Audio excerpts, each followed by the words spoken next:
ATS systems, the thing that so many aspiring developers fear. Is this something you should fear? Is this something that you should try to combat and get past? Is it a boogeyman? Is it a gatekeeper? I don't know. Let's find out. So, the application tracking systems and ATS myths busted. Application tracking systems. The applicant tracking systems, ATSs, are a tool many candidates speculate about and ask the question, do ATSs reject resumes? Spoiler, they do not. Humans do. Some of the most ATS systems used by tech companies are iSIMS, Taleo, Greenhouse, Workable, and Workday. There are more than 100 ATS systems and more entering the market over time. While a few never niche ATS systems while a few never, niche ATS systems are starting to offer more advanced functionality with resume parsing. As of 2020, none of the major ATS systems reject resumes automatically or hide them from recruiters. Resume processing for all major systems is basic. Most of the added ATS functionality is outside the resume processing phase and with how these systems integrate with other company internal systems and help with reporting. So, this mentions 2020, but this is kind of what I've been hearing from recruiters going into 2025 as well. I don't think much has changed in terms of like the progression and the development of the sophistication of these systems. The purpose of an ATS is to help coordinate the application process for recruiters within the company. It keeps track of the status of applicants and exposes this information to all recruiters. For example, this is how a sourcer will know not to reach out to a candidate who is currently interviewing with the company or someone who has recently declined an offer. Here's how a popular ATS iSIMS displays candidates in the hiring pipeline for a specific position. People who applied on the career page, who have been referred, or who have been sourced and added by a recruiter. Name, location, current role. I wish I could click this and expand it, but I can't. Highest education, job apps. The ATS workflow is human-based and goes roughly like this. Recruiter reviews the application, interview, hiring manager reviews the applicant, interview or rejection, technical screens and on-site interviews, candidate extends an offer. Boxes are statuses that represent the status of the applicant or application. It starts as unviewed applicant and will eventually become rejected, accepted, or decline. People, recruiters or hiring managers, move the status between one status to another. For example, after a recruiter reviews the resume and the application, they will either move the status to in review or rejected. The statuses and the workflows can be different for each company. A big focus in the functionality of ATSs is the flexibility of setting those up. For a more detailed explanation on how an ATS system works, see the video, The Truth About ATS, It's Not What You Think, from Amy Miller. Amy is an experienced tech recruiter and the author of Recruiting and Yoga Pants blog. She has recruited at Amazon, Google, and Microsoft and shares the behind-the-scenes working of this process. In this video, she summarizes what an ATS is and is not. An ATS is a system to keep me organized as a recruiter. We need to actually know at a given point in their journey and what I need to do next. For example, if I've got someone at the interview stage, have I set it up? At the offer stage, has the offer been approved yet? Without an ATS, I don't know what's going on. I don't know who is waiting on who, doing what thing. The ATS solves that problem. The idea that the ATS is this mythical genius AI-infused tool is crazy. Anyone who has been in an ATS, has used it for work, is laughing at this idea. It's so ridiculous. So I think that's the boogeyman, right? It's this automated system that arbitrarily rejects your resume when you feel like maybe you're more qualified than the system is identifying you as, right? I think that's where people shout these ATS systems as these gatekeepers, and that you got to get past this gatekeeper. Like, this is a common thing among aspiring developers who are really kind of wrapped up in their own victimhood and feel like they lack control over their success of landing that job. And especially when they're trying to break into the industry, I think there's just a certain personality type that continues to perpetuate this boogeyman of a gatekeeper that is preventing so many junior developers and preventing them from just getting a chance in the industry. This is where I see a lot of the rhetoric around ATS systems as this just automated gatekeeper who is soulless and just goes off of arbitrary stuff. I think people have a big misconception of it because, like Amy has summarized, ATS systems are systems a lot of recruiters use. So you hear that they're very prevalent. But what does it actually mean in terms of handling your application? A lot of this is manually done. It's just tracking applicants. There's a lot of applicants. Obviously, recruiters are going to use tools, ATS systems, to be able to track those applicants, where they are in the interview process. So you get this like mix of like, yeah, ATS systems are prevalent, but it's not like there's like a plethora of automated systems rejecting a ton of junior developers. But, you know, if you look on Reddit, you look on social media with posts of non-recruiters, I mean, this is the boogeyman that you create. ATS myths busted. ATS systems is a term that many resume builder sites and self-proclaimed career gurus use as a root cause of your resume being rejected. Almost all claims I've read on ATSs, from robots rejecting up to 75% of resumes to PDF formats and not being advised, are wrong. These misleading sites and people share two traits. First, they promote services you can purchase from them to beat the ATS. Yup, I see this a lot on LinkedIn. Guys, well, you actually need to be on LinkedIn, but I'm so sorry you have to deal with people like this. Second, they refer to sources that are not backed by technical recruiters or hiring managers who actually use ATSs. This book does not claim that it will help you beat the ATS because, as we'll cover, there's no ATS to beat for tech resumes.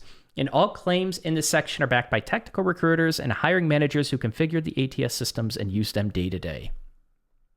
Automated ATS rejections are one of the main fallacies many sites claim. Jobskin writes, whether that human recruiter ever sees your resume could depend on how well your resume is optimized for ATS algorithms.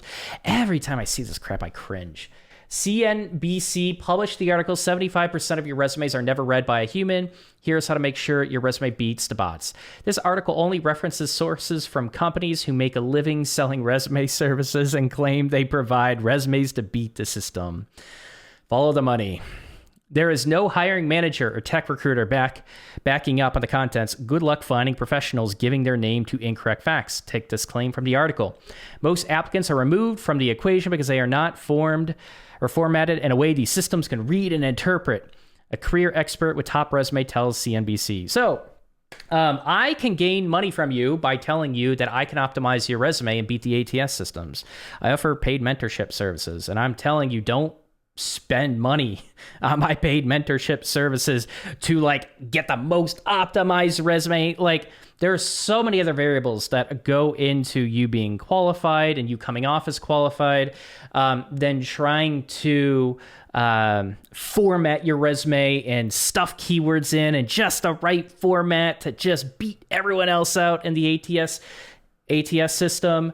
I can make a lot of money off of all of you by convincing you that like I can optimize it for these ATS systems. And I'm telling you, stop wasting your fucking money on this stuff. Like, just stop it. Stop. You don't need it. Stop it. A lot of resumes are not good because of the low value projects that you have to showcase, or the self-branding that you built up on LinkedIn and just like content creation and through your projects and through creating connections with other developers. Like, a lot of that's weak. It usually isn't your resume that is like the big thing holding you back. Yes, you can optimize your resume a bit, but it's you trying to present yourself and present projects that are quite frankly low value, and you're trying to stuff a bunch of keywords to make up for that, recruiters are rejecting your application because you just don't have the skills yet. You just don't have the projects to showcase what you can do yet. That's it. You just got to keep going a little bit further. So yeah, you can get your resume optimized, but a lot of times it's not like where you need to get a really efficient format and the wording just right. And that's what's keeping you from getting the job. It's usually the projects and the skills. They're just kind of lacking a bit. And again, it's also about who you know and networking and what the hell does that mean and what kind of connections are going to be meaningful that I should create and how do I create those connections, and am I doing it in a genuine way, or am I like just stuffing my LinkedIn by clicking that add connection request to a bunch of people? Like, how you go about that kind of stuff is like a big portion of you building that network to be able to get those recommendations and get that job. So too many people are just focused on trying to combat these ATS systems. So I thought this would be a good article. So far it is. All right. The claim that PDF resumes are removed from the equation is false, and the following advice to use a Word document as a format is also poor advice. Just use a PDF. What? Who? Can you let me know in the comments, have you ever seen people recommend that PDF formats are bad? Who would ever recommend that? Like, PDF is pretty damn standard. Tech recruiter Catherine Demeanor, who works at Amazon, shares how humans look at resumes, often working fast. This is true, to clear the queues and keep the process moving. Recruiters do tend to look at your resumes very fast. There's no ATS weeding out your resume. If you apply to a role, a company legally has to consider your application. At Amazon, if you are no longer under consideration, it was not an ATS that omitted your resume. It means that your profile resume didn't align with the BQs needed for the role, and the team has chosen to move forward with others. This is the purpose of large tech companies having sourcers. An ATS houses all applicants. Even if you have a terrible resume, it doesn't omit you from the process. Sometimes I can't read resumes due to font color margins. So a lot of your optimizations and formats, this is another good point. They're common sense. Can you read the resume? Like, do you have any line spacing whatsoever? Why do you have like yellow text on a white background? Like really common sense stuff where you just hand your resume to someone else. Can they read things pretty clearly and understand what's going on and like what kind of experience you have? But nonetheless, I still see your application. Keywords can help you when Boolean search strings are used, but usually that's for roles you don't apply for. If you want a role, just apply for it directly. So here's the thing, like just put the skill, like if you built a project and you've gotten a little bit comfortable with that skill, put it on your resume, right? Especially, you should probably have multiple resumes depending on the type of position. Like your resume should look different applying for front-end positions versus back-end positions. It will look different. You're going to highlight different projects, but put the skill on your resume if you built something with it and you're comfortable being tested on it. You can be transparent and say, it's been like 6 months since I've worked on this, but I think like a little bit of a documentation lookup, I can solve something with it, right? Like if you are in that stage as a junior developer, I think that's a pretty good spot to be on. Put that on your resume. But it's not about like putting all the right skills on your resume. It's about just putting the skills that you know on your resume. Now, putting the marketable skills that you know that also align with the skills on job postings. You don't have to put every single library that you use, for example. But if you look at a lot of job postings, you'll see the marketable skills that they're looking for that, oh, I built something with it. I know it. I should have this on my resume. Humans are working with hiring managers to move the applicants forward that makes sense for each role. The big misconception is there are so many applicants, recruiters don't have time to view every applicant. This also isn't true. Recruiters are expected to clear queues and metrics are tracked to make sure the process is moving. I actively source, cold call, and pursue people because sometimes I don't generate enough traction for the volume we hire. We don't use AI. I'm not a robot. So this is another thing. Sometimes you hear about job postings like having 1,000 applicants. You see a LinkedIn post. I can't talk today. I can never talk. You see a LinkedIn post blow up on LinkedIn. You see a Reddit post blow up on Reddit. You see something blow up on Twitter. And a lot of people just quickly associate like, oh, that's the representation of the market, when maybe it blew up because it's unique, because it's rare. If there were a ton of posts like that, you're not usually going to see that blow up. But like when you have a post that is rare, that catches people's attention, and it reinforces their fears, and they're like, then they'll be like, oh, this person's just being real. No, they're not being real. They're just trying to farm engagement, because that's not a common representation of the market of 1,000 people applying to a single job. That's not a common occurrence. It's a rare occurrence, a very rare occurrence. So be careful about posts like that. And there are going to be posts where like they run through all the applicants, and then their pipeline has no more applicants, and then they have to figure out how to fill that pipeline up. Like that happens for dev positions. It does, but those don't blow up.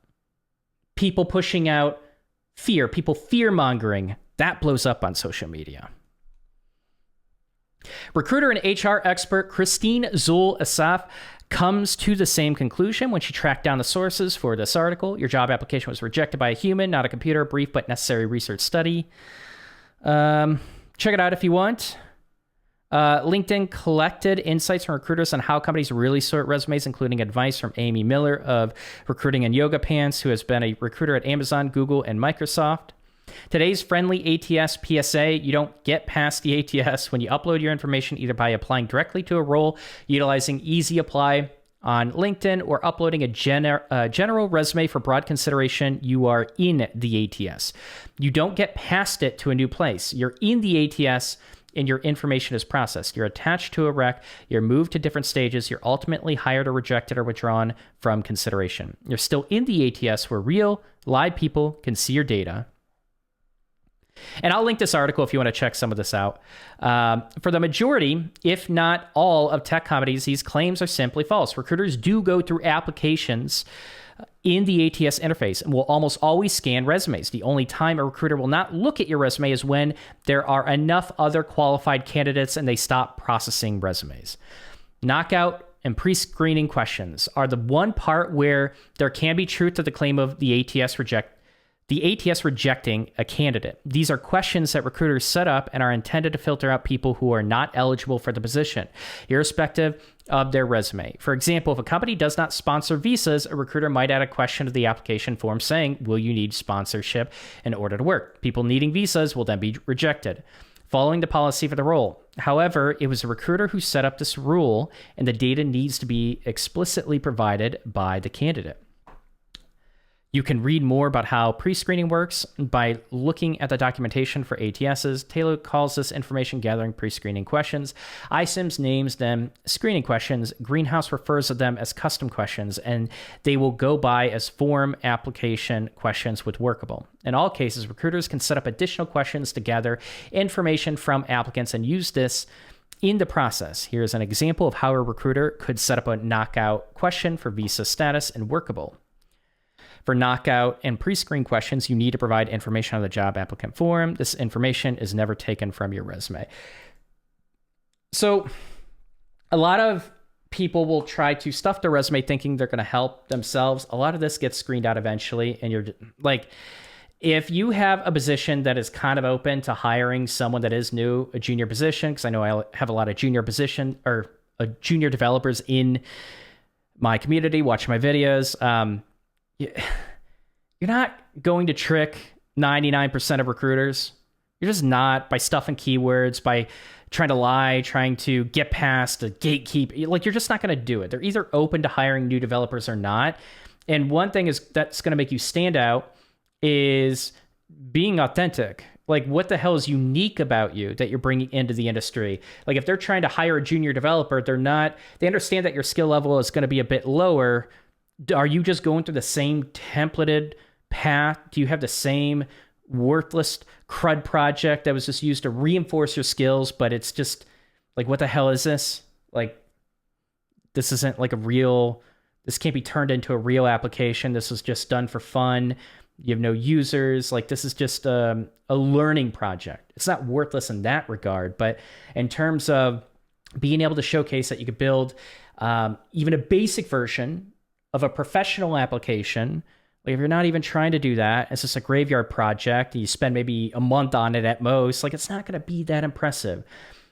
Like, I'm just going to be blunt. Stop trying to polish a turd. Build something better. That's what's going to make you stand out. Not you trying to bullshit your way and trick recruiters. It's going to be you just building something complex and impressive. And I have other videos that you could check out and just search on my channel for that. But yeah, like, a lot of people are trying to get past this arbitrary gatekeeper that does not exist in the way that you think it does. ATS compatible resumes are another fallacy. While it is true that most ATSs attempt to parse resumes, they don't use the contents to filter for anything during the screening process. Resume parsing is done to attempt to autofill candidate details. Resume parsing is also used to allow for Boolean searching in the system later on outside the application process. However, beyond attempting to match personal details and indexing keywords found in the resume, ATSs don't do anything clever. Both PDF and Word documents are parsed well enough to get a sense of the type of searches a parsed resume supports. See this article on the iCIMS candidate search capabilities. An ATS-compatible resume is more of a meaningless buzzword than anything else. Stating that a resume is ATS compatible is like saying that a website is mobile phone compatible. Of course it is. All websites. I mean, I don't know if I agree with that one. There are some pretty badly designed websites on mobile, but sure, yeah, I know what you're saying. And all resumes are ATS compatible. ATS resume optimization is a service several providers charge for anywhere between $100 to $500 and beyond. That is crazy that people are charging for that much. $500. Wow. How many of these people claim that they worked as a recruiter at like a big tech company? I'm curious. They will claim that by matching the job description better, your resume will bypass the ATS algorithm, and a recruiter will look at your application. Claiming that there's a need to bypass the ATS is a false claim in the majority of cases for tech jobs. As of 2020, ATSs are still far more simple than ever to understand what programming languages you've listed on your resume. Second, there is no bypass. Your resume is in a queue waiting for the recruiter to review. I'm wondering if like people that come from like a big tech company, like this is just their way to monetize and make an income off of like building their own business. I feel like it's kind of a cheat code. If you come from a big company, people just trust that you are being honest or even know what you're talking about. The only popular ATS that does some type of rating based on parsed resumes is Taleo. Taleo can assign a requisition rank to your resume. This is a percentage number based on automated screening questions and your resume and the job requisition overlapping. Recruiters can decide to sort resumes by this rank. However, the score is off for software developers. Few, if any, recruiters would rely on this to decide which resumes to look at and which not to. None of the over a dozen tech recruiters and sources I've consulted have used such an automated rating to decide which applications to look at and which to pass on. Now, to be fair, a dozen recruiters isn't that much. And I do think it's worth expanding past this article to get different perspectives, of course, because this is obviously, like pretty strong in one direction with the opinion, but with the variety of recruiters that I've talked to and hiring managers, it's just, again, this boogeyman just doesn't exist in the format that people think it does. This gatekeeper doesn't exist in the format that people think it does. And you almost have to like write a resume worse than a 5-year-old for it to just be unreadable and tossed because it looks like a 5-year-old wrote it. Like, sure, we can argue if you write your resume like a 5-year-old, maybe it's going to get tossed in the trash and not looked at for more than a couple of seconds. Sure. But I think that's, for like 99% of cases, that's the extent that an ATS system is going to block you. And it's probably going to be a recruiter putting your resume on the refrigerator, that'd be pretty toxic, of like the worst resume they've ever seen. I hope they don't do that. You don't want to work at a company like that, but you get my point. Like, you have to write a really, really badly formatted resume that's just unreadable for it to get tossed, like a lot of people think it's going to get tossed. Tailoring your resume for the position is solid advice, though. Yep, this is the reason why you'd see results following ATS optimization techniques. If you tailor your resume for the job, you should see results better. So this company, where was it? Taleo,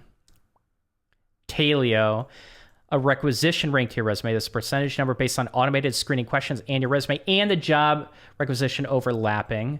So kind of just linking it to a job is interesting. I think a service that would, based off of your experience in your projects and your skill level, that looks at the job posting and your experience and kind of tailors your resume to that job posting specifically, could be useful. I have not really tried out anything like that. I've not heard of anything like that that is high quality and consistent. I think that's interesting. I do like that. But that's just about tailoring your resume to the specific job posting. Now, I understand that it's kind of obnoxious to expect someone to revise their resume just for a single posting, which is why, at least for web developers, recommend splitting it up between like a front end position and a back end position. And if it's full stack, like really getting an idea of if it's more front end focused or more back end focused, because usually full stack positions, you're going to be leaning more on one direction for like the experience they're looking for versus the other.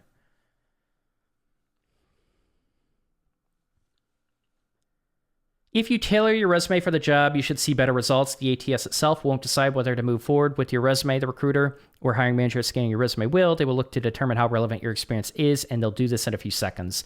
As the number of applications for roles is almost always high, tailoring your resume for the position and grabbing attention with the first scan do make a difference.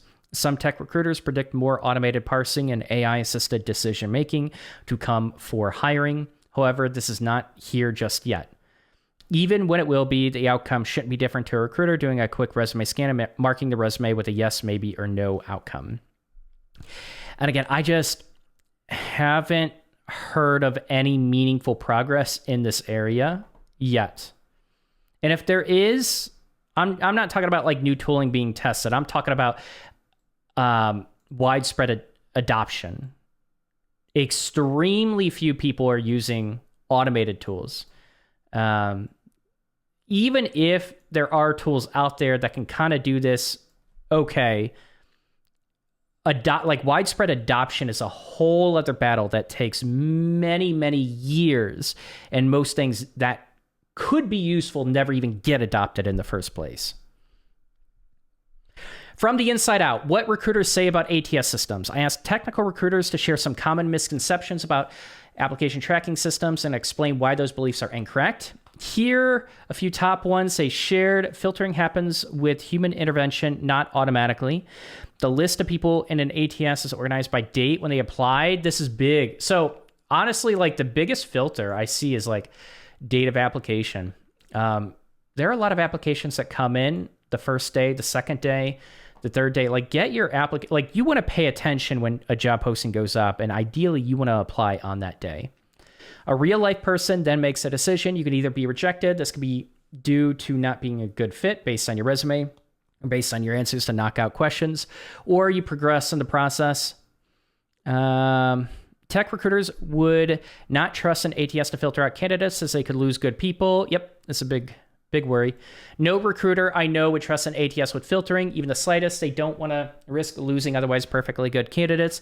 I've talked to many tech recruiters in the industry and have never heard anyone relying on filtering based on automated parsing of CVs. The risk is too high. Submitted PDFs, CVs, and you don't need to worry about resume filter. Oh, submit PDFs and CVs, and you don't need to worry about resume filtering.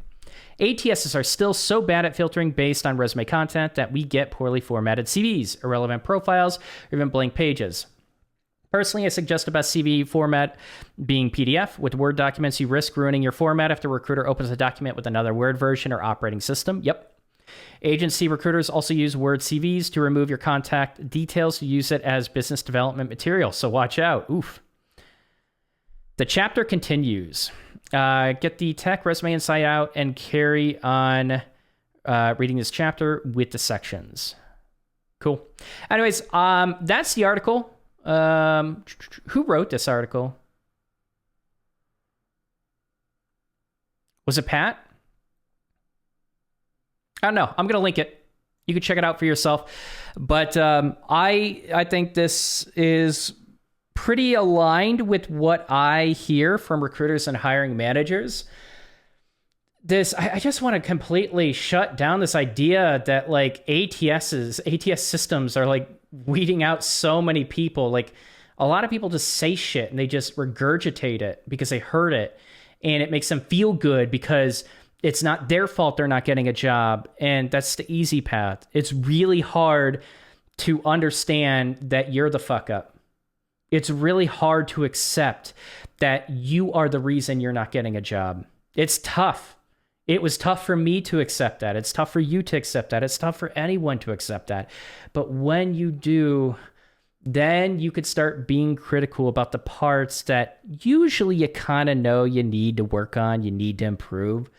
But also, you can finally gain confidence that there's action you can take to improve yourself and stand out more.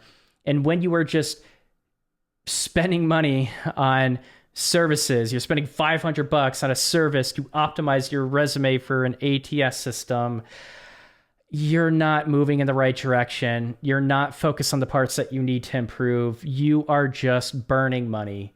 And if you are one of the people that just likes wasting money, burning money on useless things, by all means, buy one of these services for $500.